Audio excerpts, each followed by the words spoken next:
Vamos apresentar o planeta Terra despoluir um rio poluído.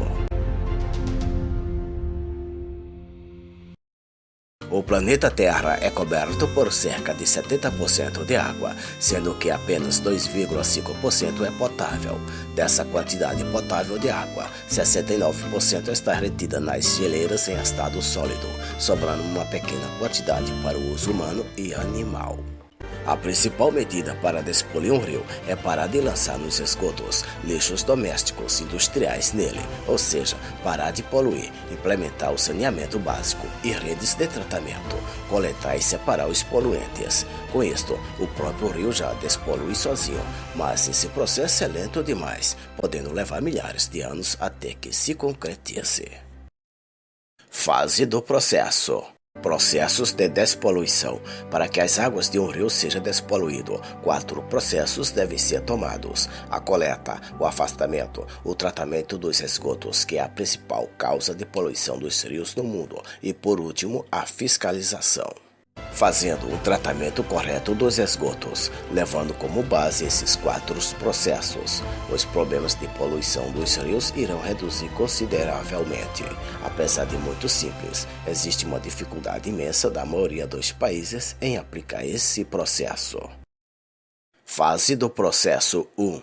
Fases da despoluição. Trabalhar a despoluição de um rio por fases é importante. Os custos para despolir um rio podem alcançar o marco de milhões de reais. Então, não é um projeto que se faz sem nenhum planejamento eficiente e rápido. Fase do processo 2. A origem do problema. Saber onde tudo começou e por que começou deve ser o primeiro passo para entender o problema e saber como resolvê-lo.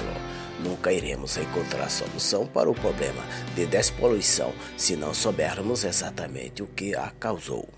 O ideal é saber de onde partem os maiores poluidores, para podermos sanar esses problemas. No caso do rio Tietê, ele sofre com a poluição industrial, a poluição difusa, que é aquela causada pelos lixos das casas e das ruas, levados pelas águas da chuva, e também pela poluição causada pelos esgotos domésticos, que é a mais prejudicial das 3. Fase do processo 3. Barreiras de proteção. Depois que identificados os principais poluidores, chegou a hora de criar uma barreira de proteção para que tais parem de poluir o rio.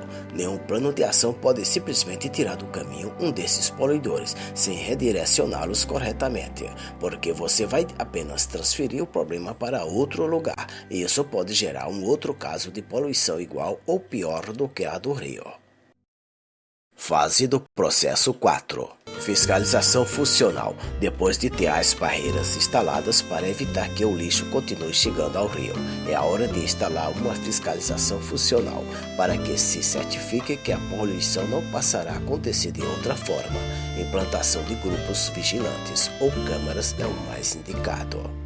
Mas oxigênio. Quando o rio chega em determinada fase de poluição, não existe mais oxigênio e qualquer forma de vida é extinta do local.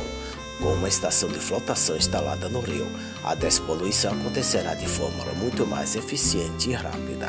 Essas estações são, na verdade, um grupo de tubos que trabalham injetando doses de oxigênio nas águas do rio, sob forma de microbolhas.